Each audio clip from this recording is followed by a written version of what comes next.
del 13 al 15. Y voy a leer este pasaje.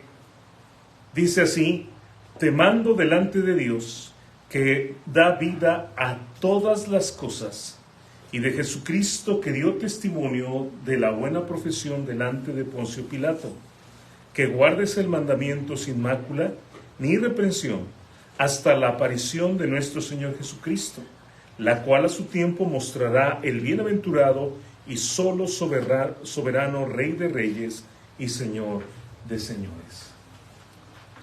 Lo que quiero que noten primero en el texto, cuando dice el versículo te mando, versículo 13, delante de Dios, te mando delante de Dios, esto implica, podemos decir, como un juramento que le está haciendo Pablo a Timoteo. Le está diciendo Pablo a Timoteo: te encarezco, te pido de verdad que con mucha diligencia tú tengas cuidado de esto que te estoy diciendo. Es algo que tenemos que entender como un encargo, y dice el versículo, del único que es el dador de la vida. Ahora, si nosotros nos ponemos a pensar, el hombre no ha podido crear vida de ninguna manera. La vida es algo que da Dios. Por ejemplo, pensar, el tener sentimientos, el ser humano no lo puede hacer, no puede crear nada así, ¿no? Podemos ver, por ejemplo, inteligencia artificial, podemos ver, por ejemplo, que se hacen robots, pero jamás podemos ver nosotros vida en esas cosas. Eso tal vez es un mecanismo que tiene una configuración para moverse, pero no podemos decir piensa, no podemos decir razona, no podemos decir tiene sentimientos. Eso es algo que solamente Dios lo da. Solamente el Dios de la Biblia es el que da vida. Él da vida a todas las cosas, y Él da vida no solamente física, pero también una vida espiritual. Si nosotros vemos la palabra de Dios, encontramos que el Dios verdadero está actuando todo el tiempo para traer vida. En la Biblia nosotros vemos este Dios como el Dios que se llama Jehová, o tal vez a veces encontramos el nombre Elohim, o a veces encontramos el nombre El Shaddai, el Todopoderoso. Este Dios que nosotros tenemos en la Biblia es el único Dios.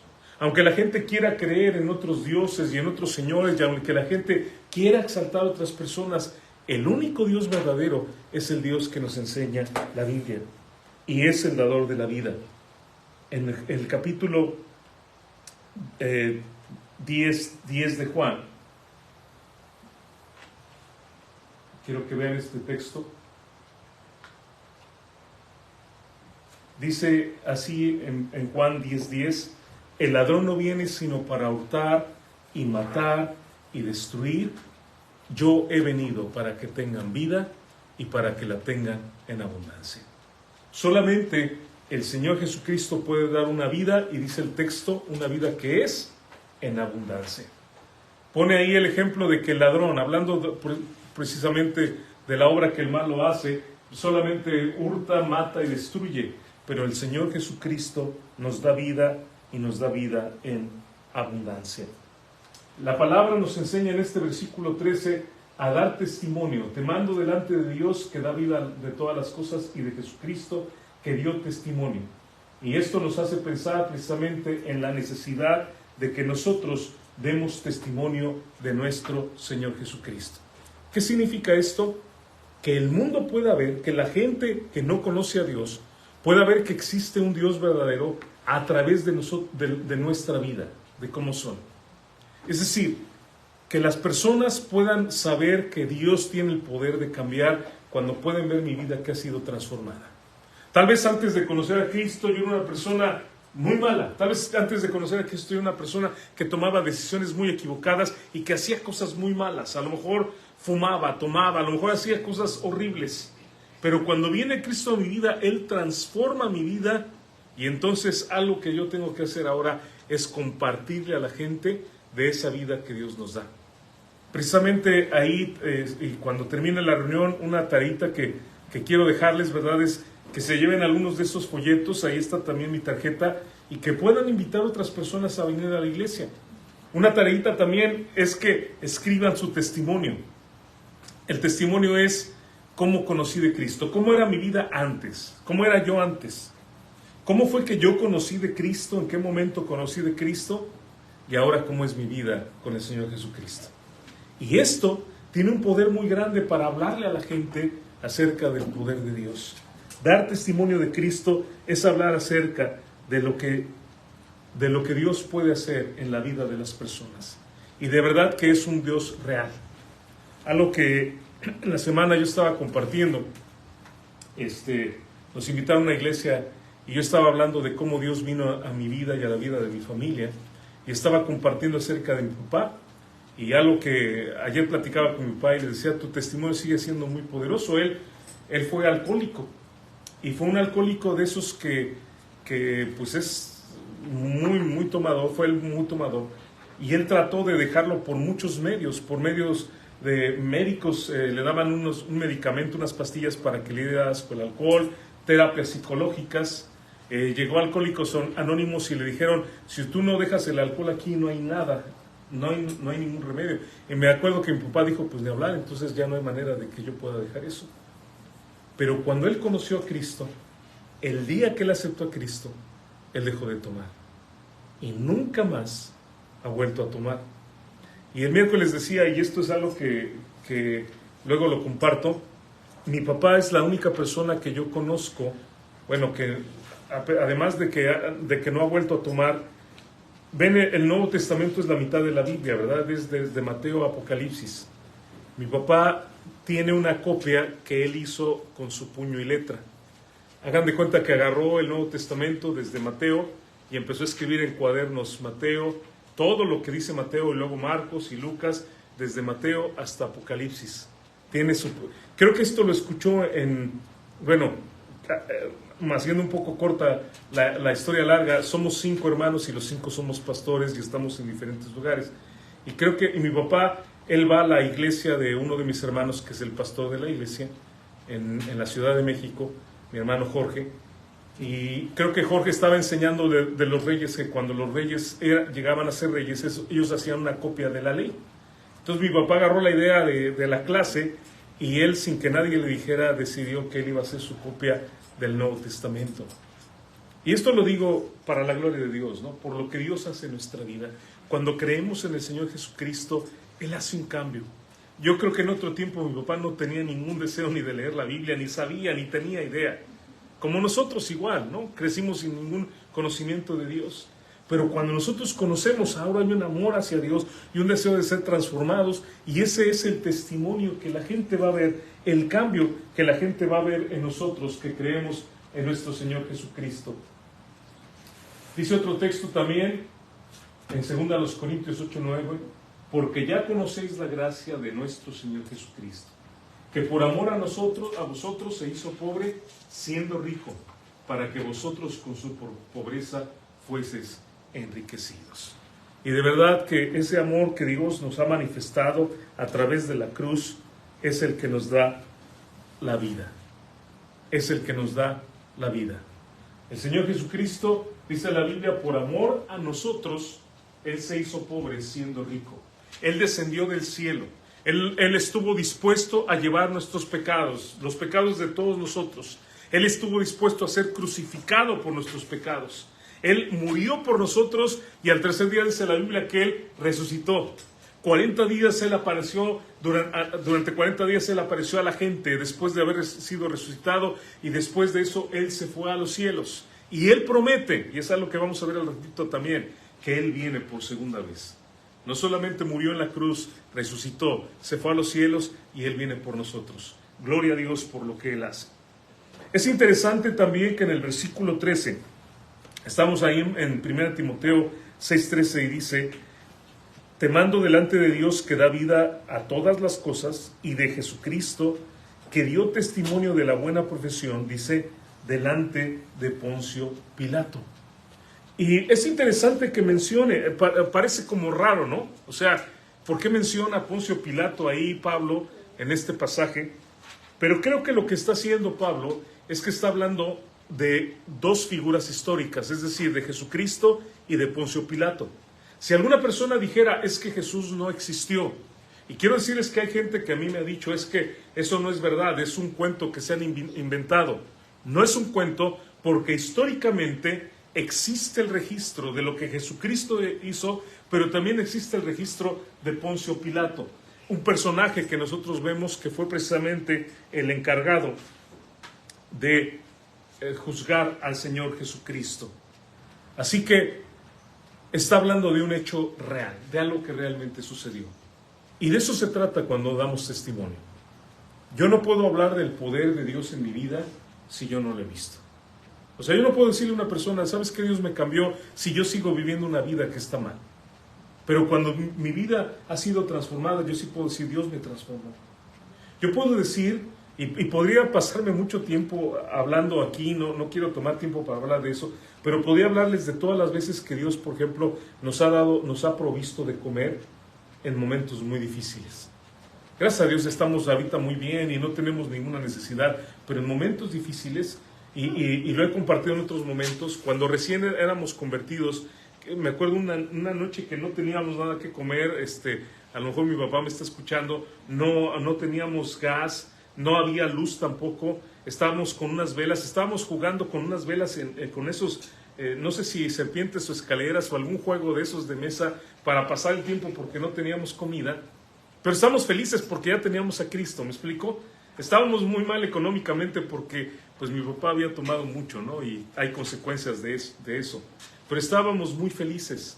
Cuando alguien toca la puerta, la hermana Glafira, y traía una olla de pozole. No sé si sepan lo que es el pozole. Es un platillo mexicano. Y traía una olla y dijo a la hermana, hice mucho y no quiero que se desperdicie. Y nosotros dijimos, ¿cómo supo ella, no? Y de verdad me acuerdo, creo que fue mi hermano Rubén o alguien el que dijo que oráramos y le diéramos gracias a Dios porque Dios había provisto.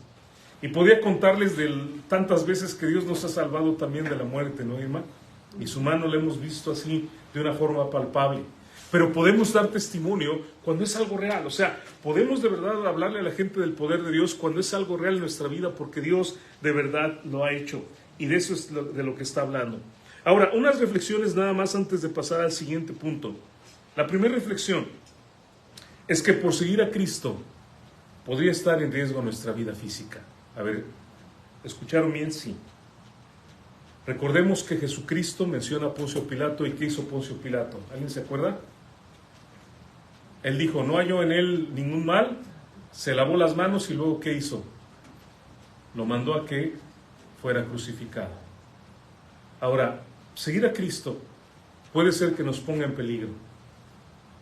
Yo lo he experimentado, gente de verdad ha querido quitarme la vida por seguir a Cristo o por ir a predicar la palabra. Gente se va a molestar, ¿no? Va a haber familiares que se enojan. Oye, ¿por qué te vas los domingos allá? Y ¿qué tienes que hacer ahí? ¿Qué te están dando en ese lugar? Están llenando tu mente de ideas, ¿no? Y así pasa.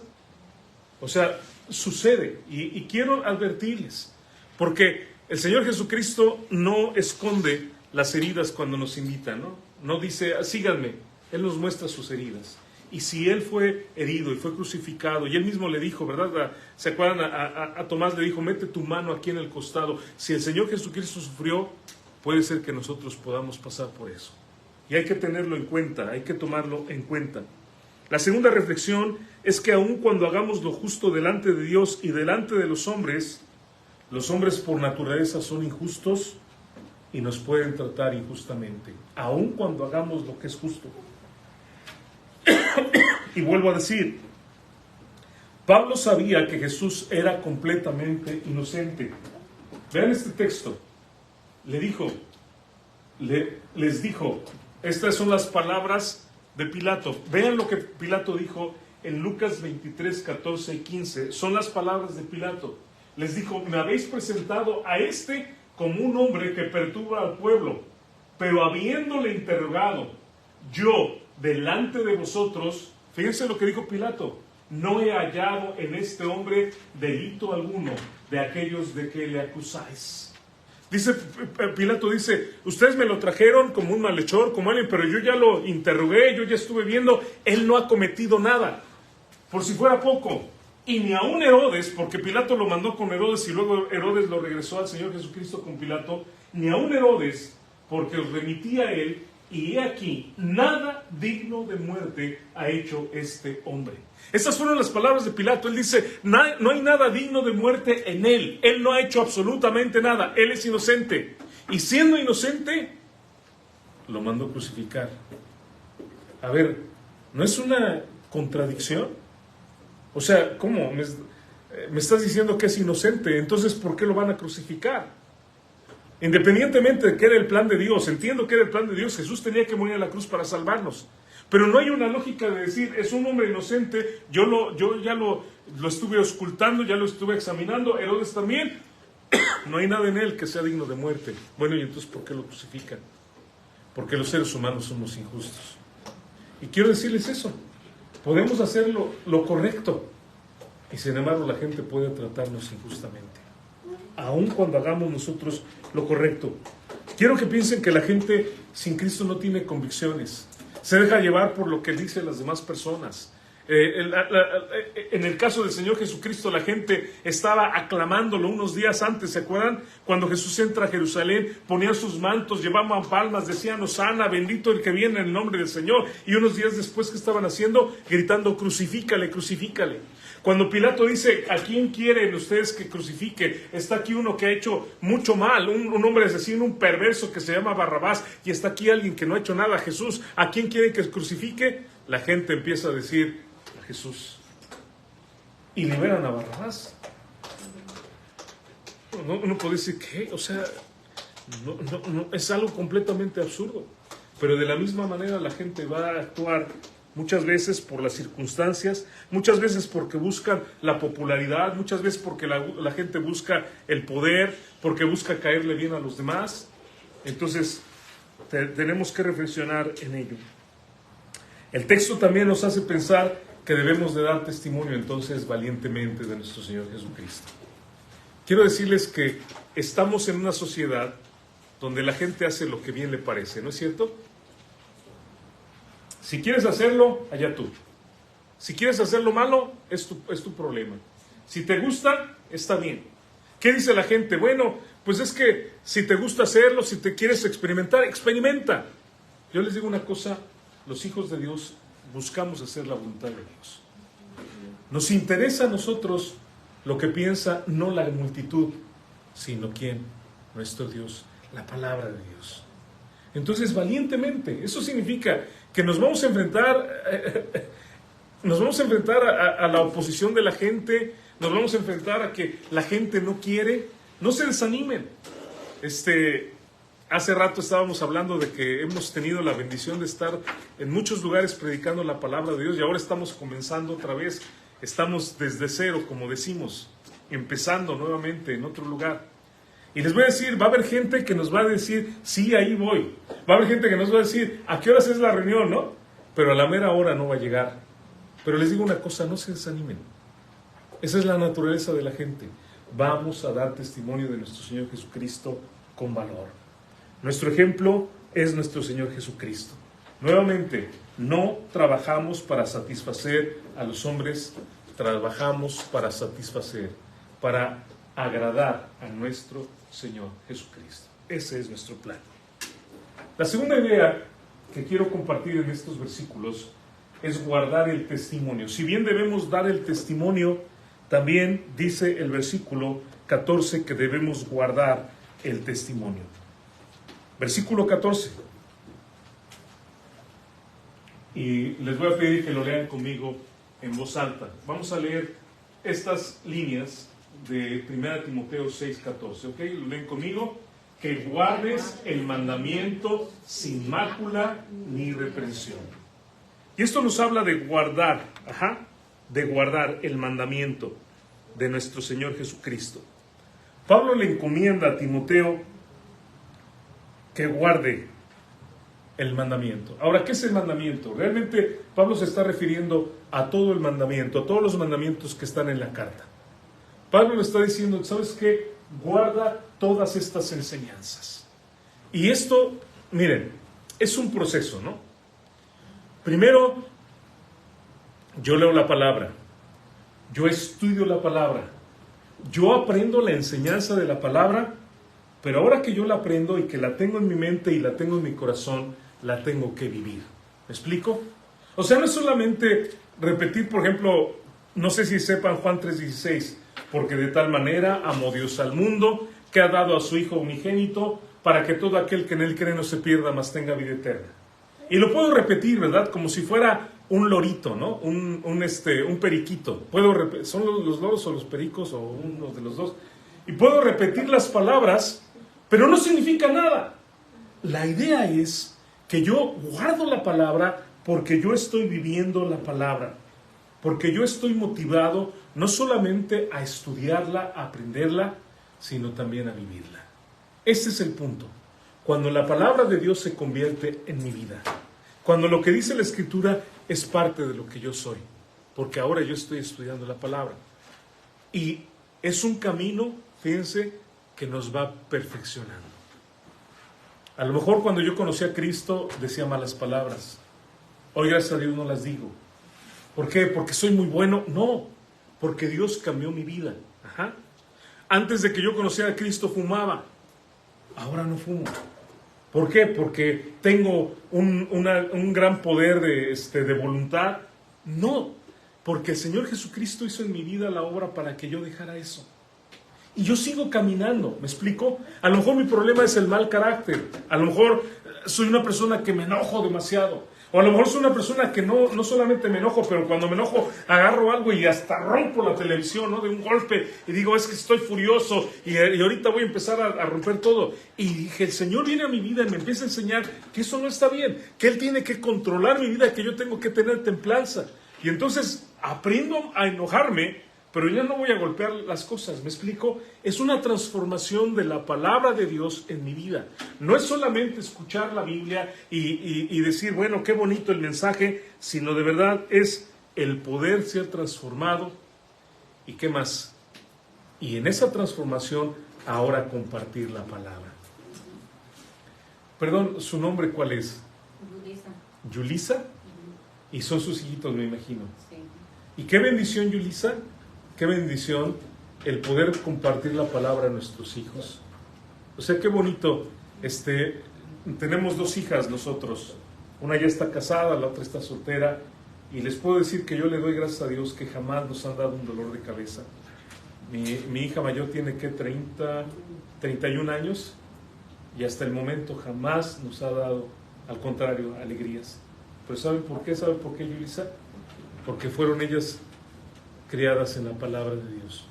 No tomamos el crédito, no decimos mi esposa y yo, es que qué padres somos, ¿no? Nosotros, si nos vieran lo excelentes que... No, nada de eso, es la palabra de Dios. Cuando estos chiquitos toman la palabra de Dios para ellos, ya no es porque papá o mamá les dice, sino ahora es una convicción personal, eso les va a guardar para toda la vida. Y de eso se trata. O sea, la palabra la quiero guardarla, es eso. Yo la tomo, yo la aprendo, yo la vivo y yo la comparto. Y no solamente la comparto de decirla, sino la comparto con las acciones, ¿no? Porque si yo le digo a mis hijos, ¿sabes qué? Debes leer la Biblia, es porque yo la leo. Vamos a la iglesia, debes ir a la iglesia, es porque yo voy a la iglesia. Vamos a portarnos bien, porque yo también me porto bien. No tomes esas cosas que te hacen daño, ese es alcohol, o ese es cigarro, esas son drogas, no las tomes. Yo tampoco las tomo. Y ellos aprenden, no de lo que yo les digo, sino del ejemplo que ven en mi vida. Ese es el punto de guardar la palabra. Vivir en la presencia de Dios era lo que hablábamos la semana pasada acerca de que la piedad, explicábamos que cuando Pablo habla de la piedad, y esto nada más lo comparto porque a mí se me hace muy bonito, cuando Pablo habla acerca de la piedad, la palabra griega que se utiliza para piedad significa el vivir en la presencia de Dios, el saber que Dios está viéndonos todo el tiempo. Y les decía, esto es algo muy bonito porque si tenemos una necesidad, sabemos que Dios la provee, que Dios nos va a dar. Y esto es muy bonito también porque nos guarda del mal. Y dice Proverbios 21:2, todo camino del hombre es recto en su propia opinión, pero Jehová pesa los corazones. Al guardar la palabra de Dios, Dios me va a ayudar a discernir si eso que yo quiero hacer, que yo quiero ver, eso que yo quiero que la gente dice disfrutar, ¿es de Dios o no es de Dios? ¿Me explico? Vean lo que dice el texto. todo camino del hombre es recto en su propia opinión. O sea, el hombre dice, esto está bien, esto está perfecto, que voy a irme a tomar con los amigos, hasta dicen te lo mereces, tú te lo mereces porque has trabajado mucho toda la semana y está bien. La gente que dice, es viernes y el cuerpo lo sabe. Bueno, no sé si han escuchado eso, pero es una frase que dicen mucho los mexicanos, ¿no? Es viernes y el cuerpo lo sabe. Y ya están diciendo, cuando estaba en la universidad, cómo escuchaba a mis alumnos diciendo eso, ¿verdad? Y que ya se iban y empezaban a decir, ya tenemos sed. Y yo decía, pues tomen agua. No, o sea, estaban hablando de irse a tomar, ¿no? Por allá. Justifica el hombre todo lo que hace. Pero Jehová dice, pesa los corazones. Y me gusta esta palabra. Porque, bueno, ya sé que aquí se maneja todo con libras, ¿no? Pero estamos acostumbrados a los kilos, ¿no? Nos gusta, por ejemplo, que vamos a comprar 1 kilo de tortillas y que nos den 800 gramos. No, ¿verdad? Decimos, ¿cómo? Le falta. No, eso no está bien, ¿no? Imagínense que voy a comprar, no sé, ¿qué comida es típica de Honduras? Es que ahorita pensé en pupusas y pensé, pero no. Unas baleadas, sí es cierto, las baleadas. Imagínense que voy y que compro 6 baleadas y cuando llego a la casa y abro el paquete nada más me dieron 4. No, pues voy molesto, ¿no? Y digo, oigan, ¿cómo? Si yo pedí 6.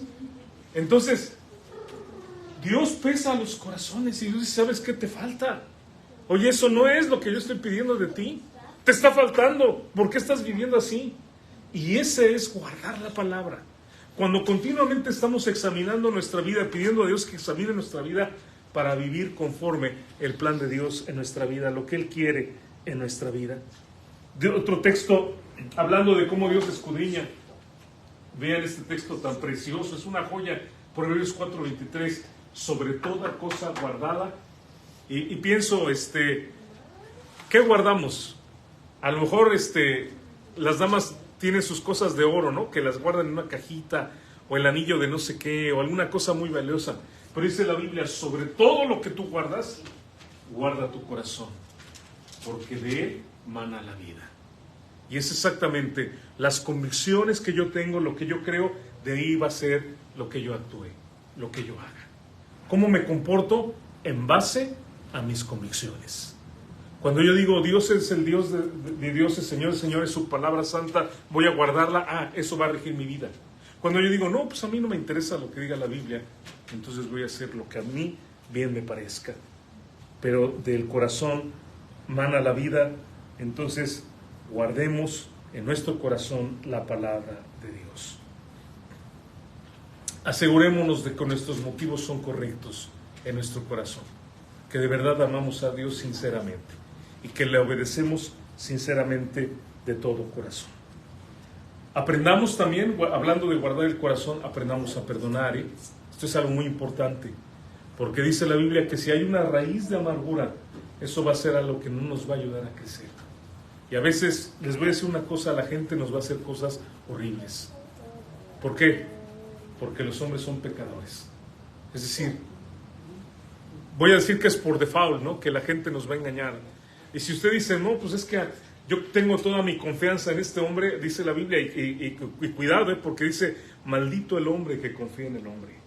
Hay otro texto que dice, engañoso es el corazón más que todas las cosas, y perverso. ¿Quién lo conocerá? Entonces, ¿en quién debemos confiar? En Dios. En Dios. Solamente en Él. Y la tercera idea que quiero compartir esta mañana en este versículo es en el versículo 14 y el versículo 15, que es esperar a Jesucristo. Y aquí literalmente hablo de esperar a Jesucristo en su segunda venida. Lean conmigo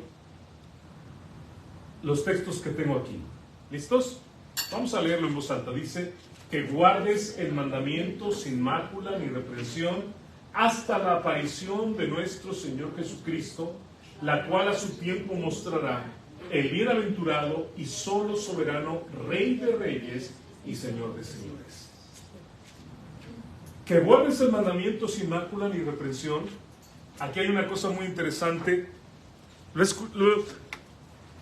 Lo he explicado en otras ocasiones y nada más déjeme lo digo rápido porque ahorita no lo expliqué pensando que ya lo teníamos. Sin mácula ni reprensiones, que no haya nada de lo que la gente nos tome para tirarnos. La palabra irreprensible en la Biblia es una palabra que se utilizaba cuando la gente tenía algo colgado. Imagínense, por ejemplo, los soldados, el cabello largo, los mandaban a cortarse el cabello para que el enemigo no pudiera agarrarlos del cabello y pudiera tirarlos. Que no tuvieran nada que lo estuviera colgando, que lo agarraran y lo tiraran. Y la idea es esa, ser irreprensible significa que no hay nada de lo que la gente se va a agarrar para tirarme. ¿Me explico? Que diga, es que tú dices que es malo fumar, yo te vi el otro día fumando. Ajá. Bueno, esto nada más una explicación de esto. Y luego dice hasta la aparición. Es interesante que esta palabra aparición es la palabra epifanía. Y creo que hay un nombre en español que es epifania, ¿no? Y eso significa una aparición. ¿La aparición de quién? De nuestro Señor Jesucristo. ¿Saben de qué está hablando este texto? Habla de ser fieles hasta que Cristo venga por segunda vez. Este versículo, en este texto, Pablo nos está diciendo una cosa. Acuérdense que el Señor Jesucristo viene. En la carta de la primera carta de los Tesalonicenses, en el versículo 4, versículo 17, vean lo que dice. Luego nosotros, los que vivimos, los que hayamos quedado, seremos arrebatados juntamente con ellos en las nubes para recibir al Señor en el aire, y así estaremos siempre con el Señor. Esta doctrina es una doctrina muy importante en la palabra de Dios. El hecho de que Cristo viene por segunda vez. Cristo vino hace muchos años, más de 2000 años, ¿verdad? Vino el Señor Jesucristo. Jesucristo vino, murió en la cruz, como lo dijimos, fue sepultado, resucitó, después ascendió al cielo, pero Él prometió que Él va a regresar. Y la Biblia nos recuerda que Jesucristo viene por segunda vez. ¿Cuándo va a ser esto? Puede ser en cualquier momento. Jesús dijo que el día y la hora nadie lo sabe, pero Jesús dijo que los que estemos vivos, y saben una cosa, yo creo que nos va a tocar a nosotros. Yo creo que nos va a tocar a esta generación. Por como veo que el mundo está y como veo todo lo que está pasando, también la tecnología, ¿no? Ahorita, pues alguien puede estar predicando en un lugar y el mensaje está en todo el mundo y dice la Biblia que todo ojo lo verá cuando Cristo venga. Creo que esto va a suceder muy, muy pronto. ¿Y qué nos dice la Biblia? Tenemos que estar esperando la venida de nuestro Señor Jesucristo. Debemos de estar conscientes, debemos estar esperando y deseando que el Señor Jesucristo venga por segunda vez. Él no se ha tardado como algunos piensan. Él sencillamente está esperando que todos crean. Pero vean lo que dice en Apocalipsis 22:20. El que da testimonio de estas cosas dice, ciertamente vengo en breve. Amén. Sí, ven, Señor Jesús. La actitud de nosotros como hijos de Dios debe ser servir al Señor y esperar la venida de Cristo. No nos vamos a poner tristes o no nos vamos a poner a pensar, es que si viene y yo estoy pagando mi camioneta y quiero terminarla de pagar. No, ¿saben qué? Eso no va a ser importante cuando el Señor venga. Es que acabo de comprar mi casa, ¿no? Y tengo tanta ilusión, ¿verdad? De que voy a poner unas plantitas aquí. ¿Saben qué? Eso no va a tener importancia cuando el Señor venga. Cuando el Señor venga, todo va a dejar de ser importante, solamente Él. Y entonces, ese es el mensaje que tenemos. Amén. Sí, ven, Señor. Queremos que vengas. Ese debe ser el deseo del creyente. El otro texto que decía hace un momento es el texto de 2 de Pedro 3:9. Cuando la gente dice, pues es que ustedes vienen predicando que Cristo viene por segunda vez desde hace cuántos años. El Señor no retarda su promesa, según algunos la tienen por tardanza, sino que es paciente para con nosotros, no queriendo que ninguno perezca, sino que todos procedan al arrepentimiento. ¿Saben qué? Estamos predicando de Cristo en todas partes, ¿no? Así como yo aquí, hay gente en todos lados predicando de Cristo, pero aún así hay lugares donde todavía no han escuchado. Cuando todo el mundo haya escuchado la palabra, Jesús va a venir. Entonces, conectando este punto con el primero, debemos de seguir dando testimonio para que Cristo venga, porque Él va a venir cuando todo el mundo haya escuchado el mensaje de Jesucristo. Él no se está tardando. Él sencillamente es paciente porque quiere que todos crean en Él. Y por último, para finalizar, Pablo nos da en el versículo 15, o el 14 y 15, una enseñanza teológica. Porque vean cómo describe a Dios, el cual a su tiempo mostrará el bienaventurado y solo soberano, Rey de reyes y Señor de señores. El Dios que creemos, en primer lugar, es único, no hay más. El Dios de la Biblia, el Dios que enseña este libro bendito, es un Dios nada más. No hay dos, no hay tres, no hay muchos, es solo uno. Y no vamos a adorar a nadie más, aunque otros grupos tengan otros dioses y crean en otras personas y exalten a otros como santos, solamente hay un Dios. Ese Dios todopoderoso es un Dios feliz. Vean cómo dice el texto, bienaventurado.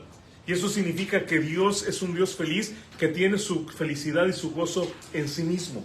Y ese gozo que Dios tiene, lo comparte con nosotros. Qué hermoso, ¿no? Porque dice Nehemías 8:10, no os entristezcáis, porque el gozo de Jehová es vuestra fuerza. Y en momentos difíciles, en momentos duros, cuando nosotros estamos pasando por momentos difíciles, Dios nos da la fortaleza para confiar en Él, para salir adelante, para animarnos, para saber que Él tiene cuidado de nosotros. No solo eso, también Él dice que Él es el soberano. Y pongo esta palabra, dinastés, de donde viene la palabra dinastía. Aquí está en griego, aquí es como lo podemos pronunciar, dinastés. Es la palabra soberano. Y se puede traducir como soberano o como maestro, como amo. Es una palabra que solamente aparece 3 veces en el Nuevo Testamento y se aplica a Dios. Dios es el soberano. Él es el soberano absoluto, el que tiene control de todas las cosas. En el primer libro de Crónicas, en el capítulo 29, dice así, versículos 11 y 12, tuya es, oh Jehová, la magnificencia y el poder, la gloria, la victoria y el honor, porque todas las cosas que están en los cielos y en la tierra son tuyas. Tuyo, oh Jehová, es el reino, y tú eres excelso sobre todos. Las riquezas y la gloria proceden de ti, y tú dominas sobre todos. En tu mano está la fuerza y el poder, y en tu mano el hacer grande y el dar poder a todos. Nos habla de un Dios que es todopoderoso, de un Dios que gobierna todas las cosas, y podemos decir también de un Dios que gobierna todo bien. Algo que pienso también cuando pienso en un buen gobernante es que un buen gobernante se distingue por la excelencia que hay en su pueblo. Cuando ha habido buenos gobernantes en algunos países, y digo en algunos países porque hay muchos donde no ha habido jamás un buen gobernante, pero se distingue por la prosperidad y la bendición que hay en su pueblo. Y la palabra de Dios dice en Eclesiastés 3:11, todo lo hizo hermoso en su tiempo y ha puesto eternidad en el corazón de ellos, sin que alcance el hombre a entender la obra que ha hecho Dios desde el principio hasta el fin. No alcanzamos de verdad a entender la grandeza de Dios, pero piensen, nada más déjeme reflexionar en algunas cosas. Por ejemplo, la mano. ¿Saben ustedes que todos los movimientos que podemos hacer con la mano, verdad? Todo lo que podemos agarrar, tomar, todo lo que podemos hacer con la mano, se requieren de muchas máquinas para que puedan imitarlos. Pero además nuestras manos expresan, ¿no? O sea, yo estoy predicando y estoy usando las manos, ¿no? Y estoy moviendo mis manos porque estoy expresando cuando hablamos, ¿no? Y te dije que allá estaba el no sé qué, ¿no? Y las manos expresan. Las manos expresan también en cuestión de símbolos, ¿no? Por ejemplo, tenemos este símbolo, ¿no? Cuando le decimos a alguien que está bien, ¿no? Algo que está muy bien. O también el otro símbolo, ¿no? Cuando decimos, pulgares arriba, ¿no? O está allá. O a veces cuando hablamos de Dios, o cuando decimos que solamente hay un Dios. Pero luego también tenemos signos con las manos, ¿verdad? Que se puede hacer ¿cómo se llama? El idioma de los sordos, ¿no? Que además en inglés y en español es diferente. Vean, dice el versículo que acabamos de leer, Dice el texto, sin que alcance el hombre a entender la obra que ha hecho Dios desde el principio hasta el fin.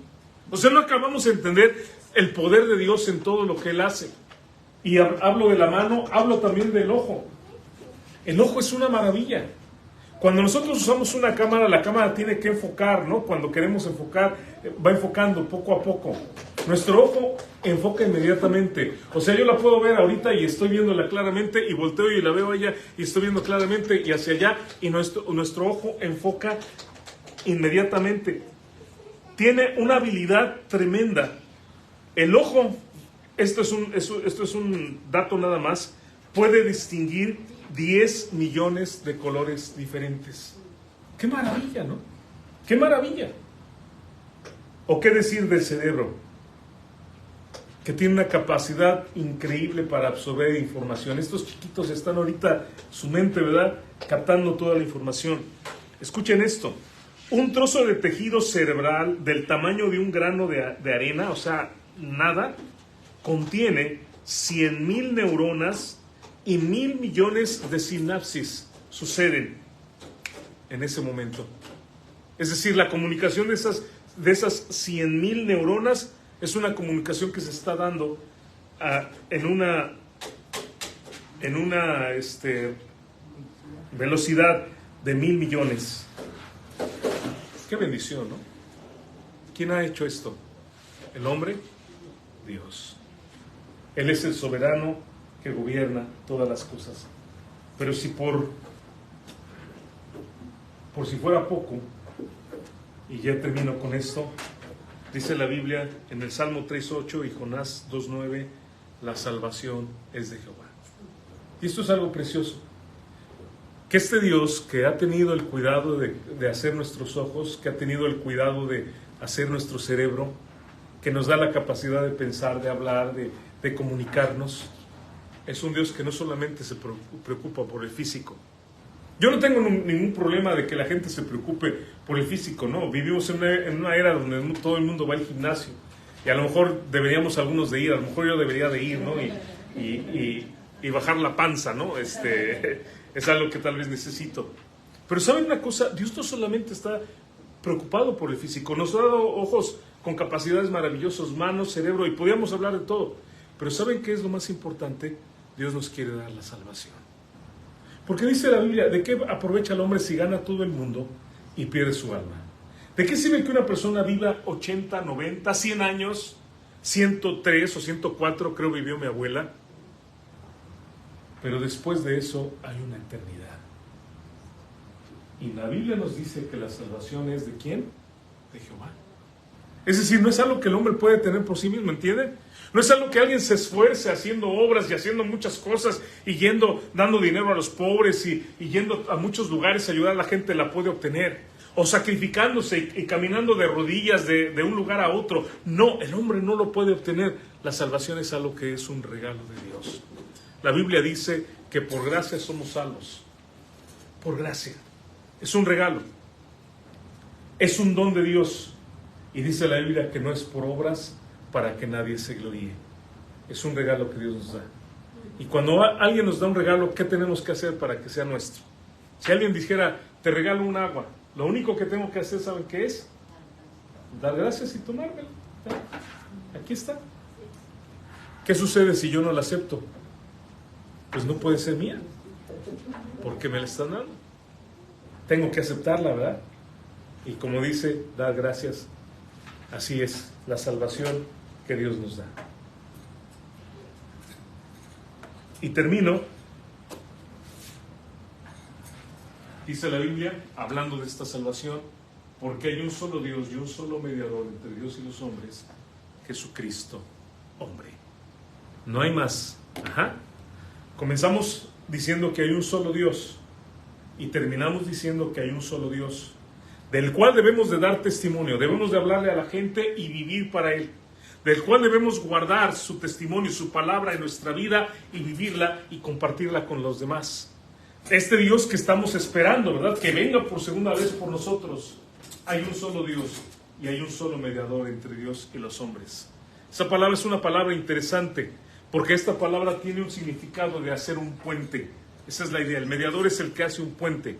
Y si yo quisiera pasar de aquí para allá y hay un espacio ahí donde hay un vacío, necesito un puente. Y ese puente es el Señor Jesucristo. Y necesitamos a Cristo en nuestra vida para poder tener la salvación, porque solamente es de Jehová. Así que, si no hay alguien que aún no ha invitado a Cristo, este es el momento para decirle: Señor, ven a mi vida, te acepto, creo en ti. Si tú ya tienes a Cristo, pues también llévate folletos, escribe tu testimonio y compártelo con la gente, y invita a la gente y hable a la gente de Cristo. Si tú ya tienes a Cristo, vive para Él. Y si tienes a Cristo, enseña, ¿verdad?, a tu familia y a otros acerca de cómo pueden vivir para nuestro Señor.